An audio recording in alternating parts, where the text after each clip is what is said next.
Welcome to the March edition of the MarTech Conference. I'm Mike Pastore, head of content and media here at Third Door Media. If you were with us in the fall for our September or November events, we're excited to have you back. If this is your first time joining us, welcome. We're excited to have you here.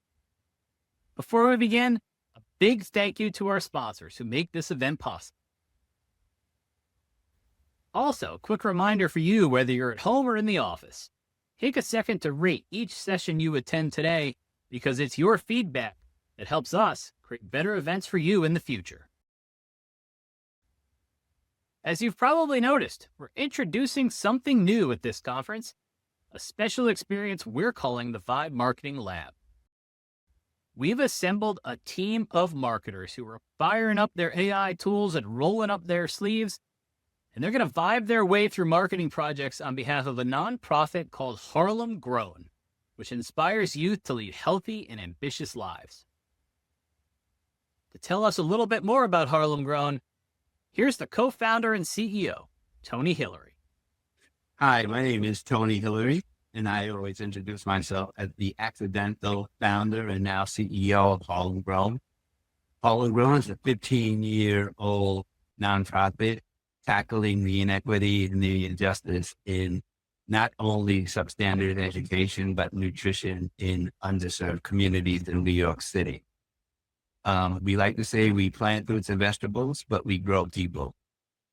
Go to harlemgrown.org to learn more. Thank you.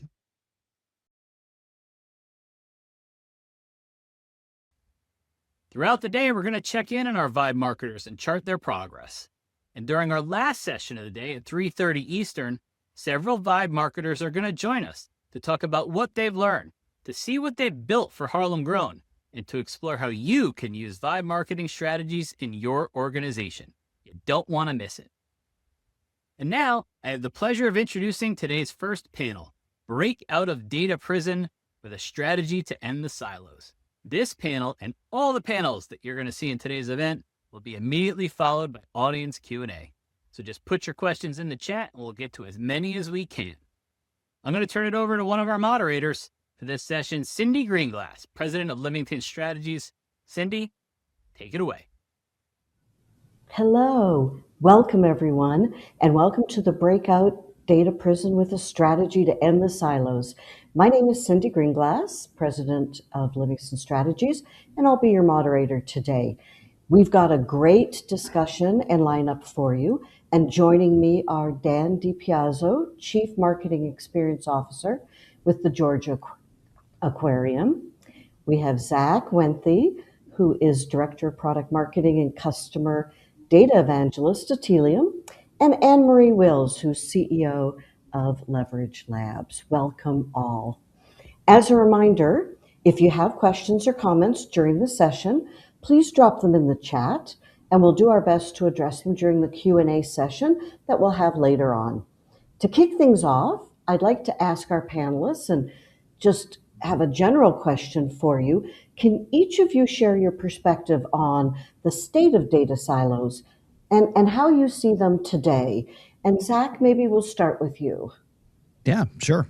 Well, first, thanks for having me, and excited to be here. Data silos are, I think, one of those permanent challenges that marketers are facing.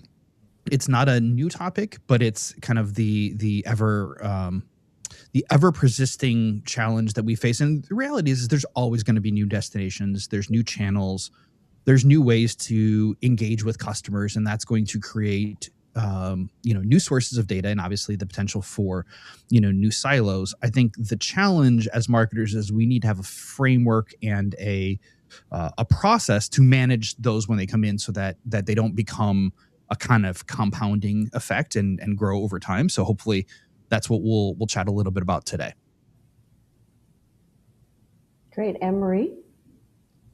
Yeah, I think I have a bit of a historical perspective. If you think about, a lot of us are familiar with sort of the Lumascape of technology year over year, the exponential growth of marketing technologies really speaks to all of the different ways and the different needs that companies have around communicating and marketing to prospects and customers. So, like Zack said, this is not a new problem, and it certainly isn't a problem that's going to be solved in one specific way. I think what I'm seeing with our customers and with the folks that we work with is there are some things that they decide to manage themselves in terms of data, some key data silos that they want to break down on their own. And then they often partner with other organizations to help them sort of break down fuller or more purpose-built sort of sets of silos to solve specific problems. But yeah, I think at the end of the day, this is our life. And as marketers, the more that we can start to think about consolidating our data and breaking those silos down, the more we can get back to what makes us marketers and what makes it fun. And that is how we want to engage with our customers and prospects. Makes good sense. Dan, as a marketer, what's your point of view on that? Yeah, I think, when I think about this, it just occurs to me that we often think about our needs and not the customer. And, in our case here at the Aquarium, we have a system for ticketing. We have a different system for guest feedback. Our food and beverage and retail operations have different POS systems. We have, marketing CRM. We have a different one for clients that book event spaces, a different one for donors, on and on. And all these were sourced and set up to meet some particular need for those specific areas without a lot of thought as to how they integrate, to provide that 360 view of the customer that we really need as a marketer. So honestly, that's something we're just starting to get a handle on. So I'm here to learn as much as anybody. Thank you, Dan.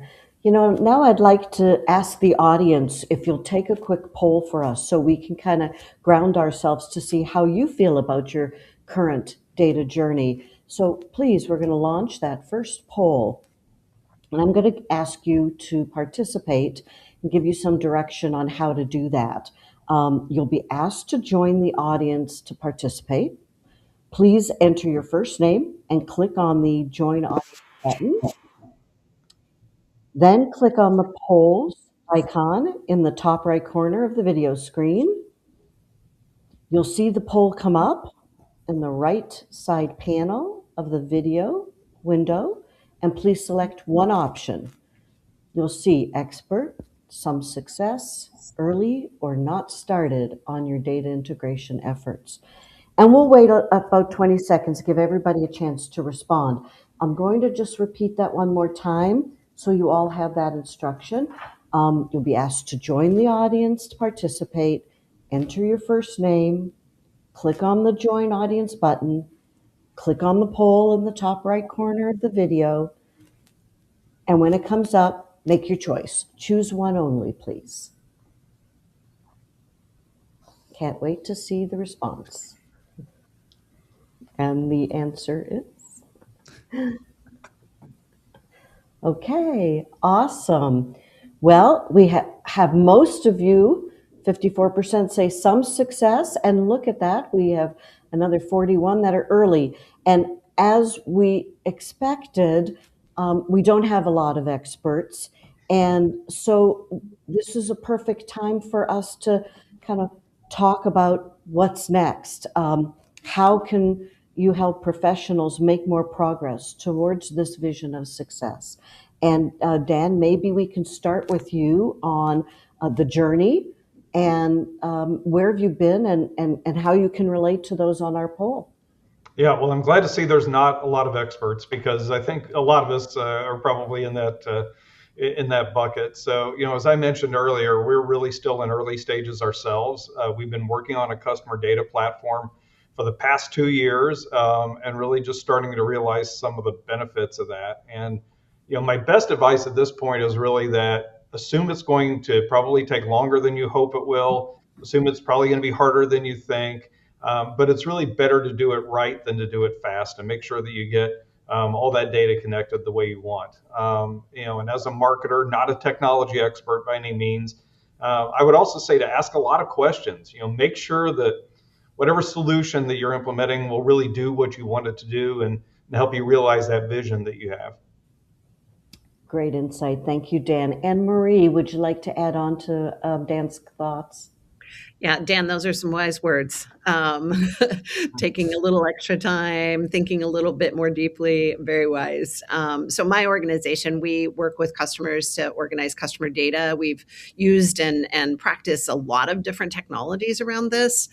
Fundamentally, I think it really boils down to where do you want to see the biggest impact of customer data in your world? Is it focusing on how we drive a more personalized experience because personalizing and driving more, recurring behaviors drives revenue for the business? Or is it more about driving sort of retention of business, finding that softest, most important sweet spot, and really focusing the energy there? Like I mentioned, there's a lot of different ways to solve sort of the customer data silo problem. But having a point of focus and really honing in on what's going to drive the most benefit for the business will help you really make those decisions around what technologies are best, what solutions do you need to bring in, what expert help might be necessary. So I think it's a bit of a business decision and first and foremost before any kind of technology decisions get made. That's great. Yeah. Zack. Yeah, I mean, I totally agree with that. And I think, my hot take on this is, the technology has been around for a long time to solve this problem. CDPs, data integration, obviously now data warehouses, and Tealium, where I work, we've been around over a decade. So it's not necessarily an availability of technology. It's usually an availability of resources. And so I always say, start with what is it you're trying to achieve as an organization, as a strategy. What is it that your customers expect? How do they want to interact with you? How do they want to, purchase, get information?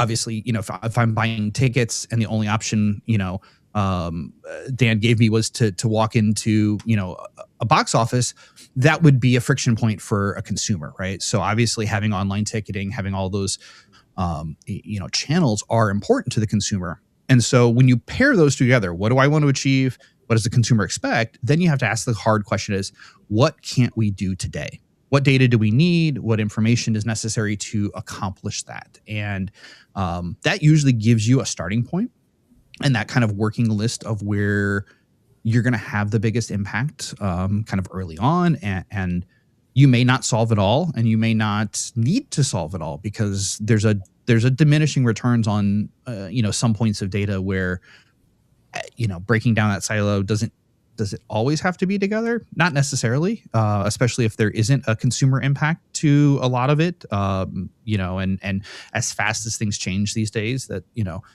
again, focus on the consumer first, and then move from there. That's great. Zack, you and Dan both said, focusing on the consumer first, and things are changing so fast. I'd like to just do a follow-up with you, Dan. You said you've been on this journey for 2 years, and maybe you could just share with us, some people would go, holy cow, like, why does it take so long? Just, ground us in, is everybody going to have to weigh in for 2 years? And Well, I hope not. I mean, I will admit we are a somewhat slow organization, but also, when we really started looking at what are all the data sources that we need to start to connect, it starts to become more complicated. We don't have full control over all of those. It's a lot of different systems, and so. And then once we started, getting some of what we needed, then it's really kind of testing out. Now, what do we do with it? And some of it was simple things like retargeting ads and things like that, to start to prove the concept and then figure out where the gaps are. And then, getting the right people in place on our team to know how to utilize the data once we started having it. So that's all part of the process that has taken us a little time. Hopefully other people can do it faster, but you have to be realistic about what your organization can handle. set reasonable expectations, and like you said, don't do it wrong, do it and fast, do it right and thoughtfully. That's great. I want to move into an area here where we often see and hear that breaking down that data silo prison is more of a cultural challenge than it is a technical one. can each of you share a specific practical step or a project that you worked on and successfully bridged the cultural gap between a fragmented system and a more unified customer view? Because, Zach so rightly said, what does the customer want? And in order to know what they want, we have to have a view of the customer. And, maybe AnnMarie, you have a good story or something you can share with us and some tips along the way. Yeah, definitely. I think, well, first and foremost, moving into a world where you have connected data and available data that you can activate on in terms of your marketing, activities is it's not a rip and replace of an existing technology, is a net new sort of way of thinking, really, as a business, as an organization. And when I got into marketing, it was all about the promotion and what's the product, and then we became data mungers and like data schleppers, and we really got away from how do we drive that customer journey, and organizations get very siloed. The example that I have around the effect, or I should say the breadth of the cultural change that's really required. We were doing a large project with an enterprise brand, and their marketing organization was very siloed. So you had channel managers, you had brand managers, all of which were sort of doing their own thing and sort of, going down their own paths. And now we were all trying to operate off the same page of notes in terms of the place on the customer journey that everyone in their ecosystem is where they're at. It became very much a cultural project because we had to, build these splinter teams, these little SWAT teams that were doing test and learns and really thinking about marketing differently within their organization than they ever had before. And I think, we had a really just thoughtful leader at the top. We called him the hammer because, he was the one that was like, look, we have to break down these silos within this organization in order for us to get the full effect of what it is we're doing as an organization. I think, to Dan's point about the length of time it takes, when you've got to not just, sort of change your data ecosystem, but also change the way you think about marketing, it can take a while. And it requires, an organization to really want to do that. Yeah, good point. Good point. Zach, I know that you have some thoughts on this and lots of, examples too. Yeah. I mean, before I was in, on the product side of the world and, in CDP, I spent, over a decade in the consulting world and working on a lot of these kind of projects and sitting in rooms with, with teams to figure this out. And the reality is there were a lot of times where the first meeting we'd have the kickoff and people in the organization were meeting for the first time, where we were the trigger to get them to get to know each other. And I think, that happens, especially in the larger, kind of global organizations. People they're focused on their role. They're focused on their job. They have, things to do. And the reality is, this project is just another one. It's not the only one. And so I think getting people in the room and talking about what are we trying to do? Why is this important? What does it matter on a regular and consistent basis helps because you build some clarity around the enterprise, around what are we trying to achieve? What's it for? So when, as a marketer, if I go ask a question of a data engineer, they have some context and they have some understanding of what we're trying to do. And in reverse, the marketing team needs to understand the reality of where does the data come from? How hard is it to put together? What are you asking for something that is doable? And so having that group get together. But I think the challenge is when you bring everybody together, you also have the ability of having too many cooks in the kitchen, or pick your cliche of the week. And I think the piece is having a project sponsor is great. Having that executive leadership is super important, but having an owner, having a person whose job it is to at least try and connect the dots and keep it focused. I'm not saying a project manager. I think that's a very different role, but somebody who is just the product owner of the outcome you guys are trying to achieve, to say, hey, this is important, this is not, this is great, but let's park that for later and just keep everybody organized, because otherwise you can get together and talk and it's a great social hour, but nothing happens. Yeah, good insights there. Dan, what do you think of Zach's comments there?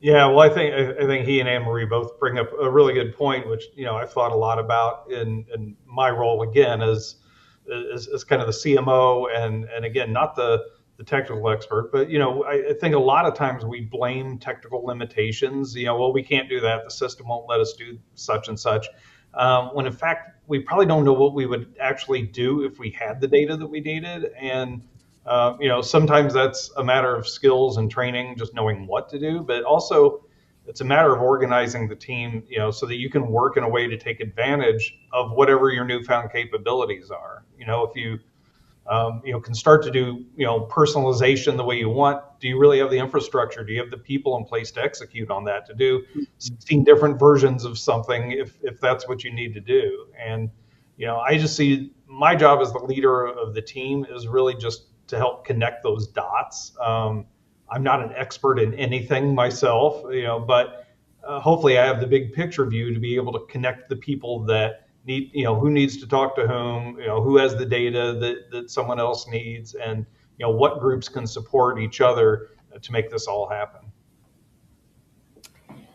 Well, Zach, I want to dig in a little deeper here, and we wouldn't have a conversation without AI part of it, because it is so much a part of our lives. And we hear AI is a force multiplier for data, and I just want to dig into that a little bit in your experience, how AI specifically is helping to automate the cleansing or the integration of legacy data sources that previously were just such a hot mess and nobody really wanted to touch.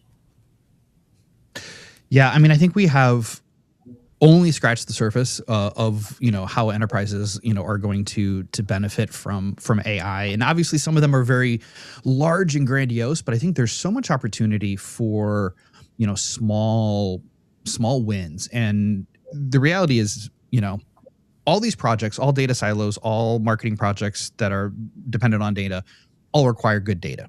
You have to have the right information at the right time to get, hopefully the right outcome.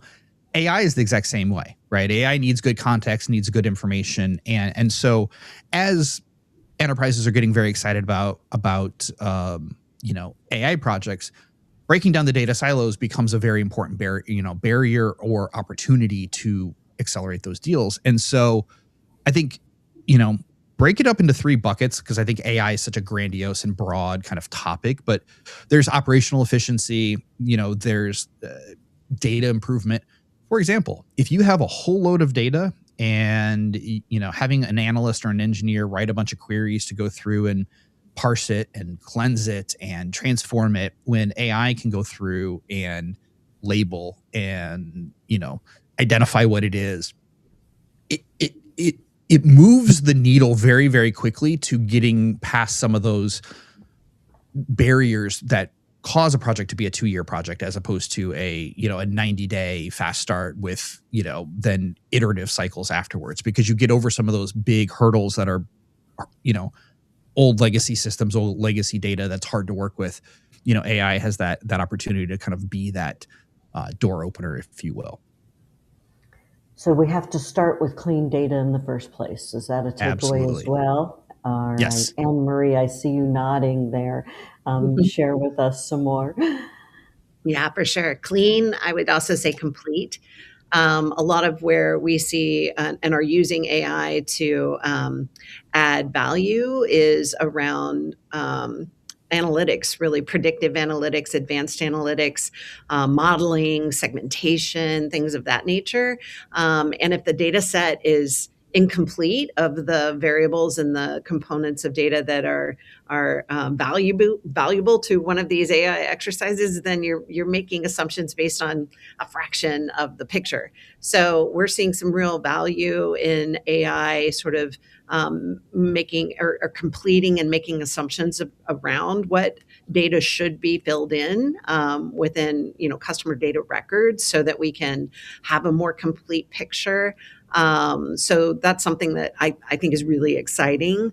There's also, in our world, the application of insights around, engagement. AI, the large language models, are extremely efficient and built for interpretation of, what things mean, drawing those conclusions. So we use it a lot for categorization of content. Most marketers are content marketers because we are telling stories and educating. So we use it to really help us better understand the content that we're delivering and who's engaging with what, so that we can have a better context around, their interests. So those are some of the, I think, big opportunities. I think on the horizon, it'll be more conversational analytics. How can we use tools that will, engage with the data, where we can have a conversation and elicit more of the value of that data through a natural language kind of process, as opposed to having to sit down and build charts and graphs and all of that kind of thing. So it's such an exciting time to be working with data. Just couldn't be more fun. It is fun, isn't it? And it's exciting.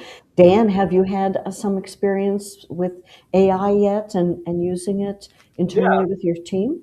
Yeah, and we have a relatively small team, so really we're finding AI is starting to be very helpful, allowing us to actually do more and do it quicker. And we don't have the luxury of having a team or even a person to be our AI strategist, but fortunately we find that many of the tools that we already use have AI capabilities built into them. So for instance, we have a system that gathers real-time feedback from our guests when they're in the building or when they leave. And it has AI functionality built in that summarizes those results, so we can identify trends and try to head off problems in the future. It also helps create individualized responses to guests based on those comments, and so that helps us a lot. And overall, I think the mindset that we have here is that we look at AI as a teammate, not a tool. What does AI allow us to do that our team is not able to do? How does it give us more arms and legs? And so I think that's a good mindset, at least for us. Awesome. I'd like to talk a little bit about performance and ROI. So Dan, since we're chatting, we'll keep going with you. For those in the audience at the early stages, we saw a lot of people, and they're maybe struggling to get some budget for data infrastructure. This isn't, like we said, like the most exciting part of the marketing job that you may have. What was the aha moment or a specific metric that you worked with to convince, if you had to, or to prove out the ROI for doing a unified data ecosystem? Yeah, well, I came here about 3.5 years ago, and really, the aha was deciding how we want to grow.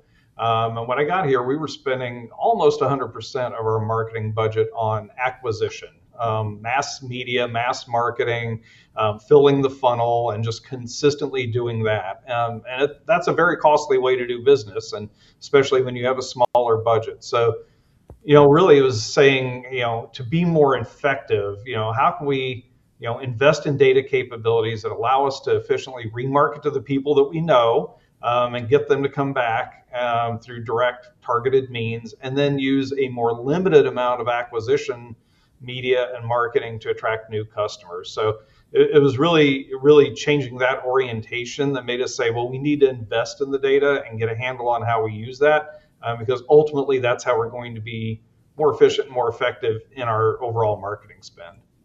Great. Well, we've got about just under 2 minutes before we're going to jump to the questions from our audience. So Zack, do you have a couple of comments you'd like to make before we jump into our Q&A? Yeah, I mean, I think, getting ROI, getting budget, it all comes down to what can't you answer? So in other words, we know the old adage of, 50% of my ad spend is effective. I just don't know which 50%. And today we're closer to answering that question, but usually it's, where's my audience going to come from? How do I grow? How do I get them to the next level? If you're slightly more mature, a lot of times, what the threshold or the barrier is, right? If I can get somebody to visit 3 times, maybe in Dan's world, if they come 3 times, then they become a member and it makes sense. And then they repeat and then they're in our membership program. So now my goal is, how do I concentrate my effort around answering the questions of what does it take to get them to be a 3-time visitor? And do we have the data? If you don't, those are where you can go to leadership and say, I want to solve this problem. Not, I want a data ecosystem or a data infrastructure. I want to solve a problem. And then you grow from there and you build, additional use cases. So I think that's usually where most organizations start. And then as they build in teams, sometimes that vision gets lost, but don't let it. Great. Thank you, Zach. We welcome any questions that we have from our audience. I have one that came in, Zach, so I'm just going to stay with you on this one. It's specifically around the Tealium platform. The question on CDP ownership. Christina asks, well, data and understanding the customer is cross-functional effort. Is it marketing or tech who should own the platform? That is a great question. And I think it's something a lot of organizations, kind of grapple with. I think at the end of the day, ownership is less important than, who is leading the vision. I think marketing should still, in most organizations and most enterprises, lead the vision of what do we want to achieve? What do we want to do? Now, IT may be the managing the underlying infrastructure and working and supporting and keeping all the data tied together, especially as enterprises bring on, as we see a center of gravity shifting to data clouds and data warehouses and other enterprise-wide tools. But an IT organization leading the vision often is, it's a good technical answer, but a lot of times, there's a business side that is nuanced and different. And how does the marketing team going to use this? And how do we get the information that we need in a timely manner? And those people who live in the day-to-day and put their hands on the keyboards are the ones who are going to have a better perspective. So to me, I think the vision always comes from the business side. Excellent. Good advice. Thank you. Carl has a question for us. Are there any concerns from our side of things with AI and data privacy? I think that's a big conversation. And specifically, how are your teams ensuring that records are not being used to fuel other LLM models with your data? I don't know who would like to jump in and take a crack at that question. I mean, I'll just say, just from our standpoint, again, not highly sophisticated on this, but we just do have a policy that that no proprietary data. We're not putting anything into any kind of publicly available models. Just to protect that. Not that we have a whole lot that's terribly proprietary, but still, we just don't want to have that misused. Great. I do have a question that says, where do we start? What are the immediate benefits of which silos? Where would we start, and which channels would you combine first? And maybe AnnMarie, you might want to take that one on. Yeah, definitely. So I think when it comes to, I'm going to wrap this into the ROI question, because it's always best when you kick off a project to have immediate ROI wins or some sort of revenue production. So I always believe that the easiest path to getting ROI when it comes to pulling your data together, if you pay for media, is in the paid media channels. So let's say, start with your online behavior, your purchase behavior, and your email data, and make sure that you're pulling that together in a way that allows you to segment each of the steps of the customer journey, so that when you activate that data in a paid media channel, you can have a very specific focus for what you're going to say because you know here's a group of people, an audience of people that are at this stage of the customer journey, and I need to get them to this stage of the customer journey. So now we got a real focused message that we can give those people. And just from our perspective and what we've seen, the return on ad spend can be absolutely outrageous when you're really honing in on that personalization of the message. So I would start there. I would start with, your paid media activation and get the data necessary, align it to your customer journey so that you can build the audience segments that are really specific to each stage. And then say the things that they need to hear at that time in that stage of the journey. Great. And I got a question that's the opposite of that. One of our audience members wants to know, what shouldn't you pay attention or put as a high priority, a data source or data silo? That's actually a really good question, because I think sometimes, knowing what to ignore is just as important as knowing what to focus on. I would say, there's a lot of historical legacy data locked away in systems, sometimes in old ERP, depending on your organization, where, it's 5 years ago, and your first instinct might be, hey, this is great information. It gives us such a robust, profile of the customer. But the reality is like, think about the last 5 years. How much has the world and everybody changed? I mean, heck, the last year, it changes so much. So there's so much opportunity now with, especially as AI comes in and can have a more nuanced perspective than a rules-based personalization approach, that you may not need large swaths of historical data in every system to still get the same outcome. What is it you want to achieve? What data points do you need to achieve it? If I'm just trying to get somebody to add a few more items to their basket, knowing, our founder likes to talk about, like, if I made a recommendation on Netflix based on what you watched 5 or 7 years ago, like, you would think Netflix is crazy. It's like, what are you watching today? And what should come next? So historical data can be super important. And I think there's a lot of offline or analytical and insights benefits that you can do, but do you need to tie it into your real-time customer profile? Not always. Well, let me stick with you. Zack, I have a question for you again from Sagun. The question for you is, as architecture becomes more complex, what is your advice for ensuring great documentation?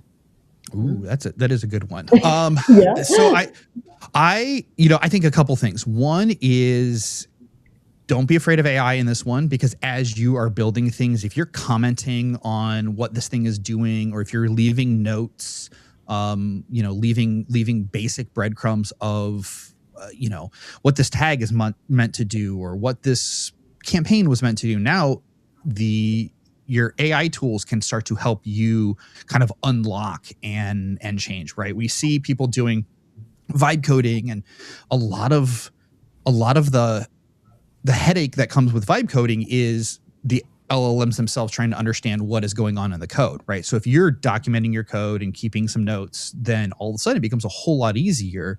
As we release SDKs at Tealium around, like, say, mobile, our new SDK, that's exactly how we've built it, so that they're all documented. So we know people are going to use AI, coding tools. So make it easier so that the code, that they know what is actually happening in that function or in that call or whatever. And then, frankly, centers of excellence, they might seem burdensome and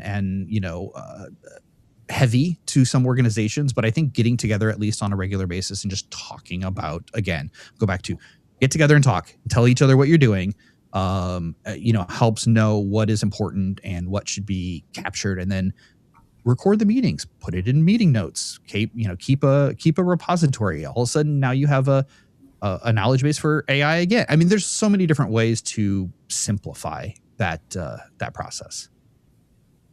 Thank you, Zack. Dan, I have a question for you. Our company has a lot of places data resides. I don't even know where it all is. I'm struggling just to figure out what I have. Do you have any advice for how I get started? I'm feeling a little overwhelmed. Yeah, well, I can sympathize. And sometimes it sounds simple, like, oh, just, connect all these pipes together and it'll be great. And But sometimes, it's harder than it seems. And I would say, the first thing is very basic, but it does take some effort, which is to start with an inventory. What data exists, who controls it or has access to it, how reliable is it, how clean is it? We talked about that. I think, as Zack made an excellent point about, how important is it to what you ultimately want to achieve? Is it just, data that's available, and so we're going to throw it into the pot, but it's really not helpful, because ultimately what you need to do then is prioritize. What are the pieces that you need to integrate that are going to give you the biggest impact, and then you can build out the roadmap for how you want to bring in other elements as you go forward. But I think getting that initial inventory and prioritizing it is really a basic first step. Awesome. Well, Dan, I do have an off-topic question for you. One of our audience members would like to know how your whale shark Eon is doing. Yushan is doing fantastic. He is a very healthy guy, and I just saw him last night. We had actually an event with the Atlanta Symphony down in front of the big window, so that was great. So doing great. Thank you. That's wonderful. Well, this is kind of a in the weeds, really important question for us. We talked about GIGO, garbage in, garbage out. And if you don't have good data, or as AnnMarie stated, incomplete data. Okay, so how do I go about cleaning my dirty or incomplete data? That is a good one. And I mean, I think it's going to be different for every organization. I think two things. One is understanding that, if it's historical and it's old and it's garbage, do you need it, right? Is it going to do more harm than good? And because if only 10% of your data is clean, you may not be able to recover it necessarily, right? Just because it wasn't collected, or it was collected, incompletely. If it's just in a mess, meaning it's all kind of stored in the warehouse, but we haven't sorted through it, then that's a whole different, conversation. And then it becomes a data strategy. What do I want to achieve? What are my outcomes? And then go start to pull apart and build, tables and views in your data warehouse, or use your CDP to add attributes and collect information around customers. And then the last piece is, if you just don't have it, start, put a strategy together to figure out how you're going to get that information. Can we do surveys? Can we do, zero-party data questionnaires on the website as people are browsing to ask preferences, ask interest categories, because we just don't have that information. And marketers should never have to guess who their best customers are. But if you don't have the data points to help you refine that, then either you need a CDP to bring that information together, or you need to start a first-party data strategy to collect it, or whatever. But start with, what am I trying to answer? Mm-hmm. Here's a follow-up for you on that, Zack. Is there a rule of thumb for how complete data needs to be in order for it to be relevant and used? Like if you have 5% or 50%, that's. I think it depends on what questions you're trying to answer. And I'll give you an example, because, if you're doing, sampling and strategic planning for a region, and you have, 10, 15% of the data, it probably is still fairly representative of that region, but it's not necessarily representative of the entire United States. It's definitely not representative of the population of the world, right? And so again, I think if your data is incomplete, maybe geographically, right, then limit the scope of what you can focus on and where your confidence level is. Because again, you can use the data. You just have to understand what your risk and confidence threshold of the output that is telling you. If you're in the 5 or 10% mark, maybe it's directionally correct, and you're trying to get now you have something to test a hypothesis. If you're 50, 60% of data complete, then I think you have a much higher majority, and you're more likely to have, some statistical significance in your campaigns. Great. AnnMarie, did you want to add? It looked like you wanted to add something here. I'd love to have you. Yeah, the only thing I'd add Oh, yeah, thank you. The only thing I would add is, when we look at our data and we say, "Oh, our data is dirty," or it's incomplete, we're kind of most often looking at it from, a holistic perspective. Like you're running frequency counts and going, "Well, I don't have enough of this and I don't have enough of that." But to what Zach was saying, essentially, if I have incomplete phone numbers or non-standardized phone numbers, but I'm not using phone numbers for any use case, is that something I should really be concerned about? Probably not. So it goes back to, what are the questions I'm trying to answer? What are the channels I'm trying to activate? What are the outcomes I'm trying to produce? And if your data is incomplete as it relates to those things, those questions that you're answering, then worry about it. And there are lots of different ways to solve incomplete data. You can use just normalization and standardization tactics. You can use AI to help you infer things, or Right. you can use AI to better categorize things. So, Yeah. but yeah, it all goes back to, not trying to boil the ocean, really focusing on what's really important to drive the outcome that you're trying to create. Awesome. Well, there's so many more questions we would love to have this expert panel answer, but we've run out of time. So I would like to start by thanking you all for joining us on this session. Thank you to our panelists, Dan, AnnMarie, and Zach. Please take a moment to rate our session. It's very important. And please click the red button in the Dig Deeper tab so you can go on to the next session. And thank you for joining us. Thank you.